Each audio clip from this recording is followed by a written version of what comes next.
Hello everybody, Steve from Steve TV here again. It's April 2024 and I'm finally going to be able to get back to this project again.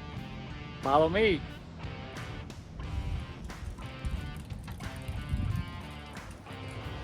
Yeah, this is all the parts that we had to save them because, you know, we have to put the van back together, and this is all the needed stuff. We got the grill, we've got the shroud, the radiator. That's the old manifold and exhaust, and we don't need 3 batteries for this, just 1. But anyway, yeah, and here's the door's been taken apart to see just how bad that track was over here. You can see it really got too much water, took in way too much water. So I'm up against the wall trying to figure out where I can get this stuff, and even to get glass for this. If you guys can believe it, I've already called 3 or 4 glass places locally, and they snubbed their nose to it. They, what? 53 Chevy what? Yeah, they weren't hearing it. So I've got to find somebody that makes glass for this kind of a vehicle. Now luckily, I actually have the windshield in front of the driver. That's the only thing that survived after 50 years of sitting in a back lot. They broke every window in this thing but them, which is kind of lucky because I could drive it. And I've gone and put plexiglass in here just to keep the snow out and keep the weather out, but it's not acceptable. I've got to find a glass place. But yes, I have all the pieces. I'm back with the energy to do this project. I'm running into a little bit of a problem with knowledge.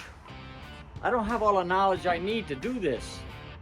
I have the ambition and I have a lot of common sense and know-how, but I don't really have what it takes to work on this truck. So I'm gonna have to round up some help somewhere, somehow. We did pull the old motor because it had thrown a rod. It wasn't something I wanted to spend money rebuilding. So I went out and I picked up another motor, actually like 2 blocks away, I couldn't believe it, from a 1948 pickup truck. And I actually heard it run before I bought it. It actually ran, it sounded good. $300, I mean, guy can't go wrong. It wasn't leaking anything, except I ended up finding a problem when I took it apart. As I took the manifold off, I find there's a small hole. If you look, you'll see my finger through there. Well, you're not supposed to see my finger. So I'm working on getting this somehow patched or welded, and then the motor will be just fine. This is the original manifold for that motor. I sent it into a friend's machine shop, and they kind of like, you know, patched it up. Yeah, Rhode Island hillbillies, what do you want? Anyway, I might have to grind that down, I think. But he did fix a crack here. And actually, on this side here, he fixed this up. This was broken off. So, you know, not too bad, you know, for free work.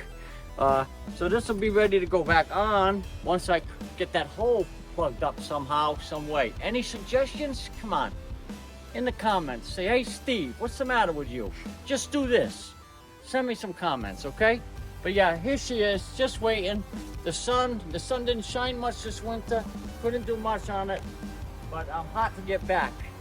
And if you guys can offer any kind of help, don't be afraid to contact me. I'm open to all kinds of things, okay? I'm looking for a crackerjack that knows these old Chevys. A crackerjack that is not confounded by any problem he may run into putting this thing back together.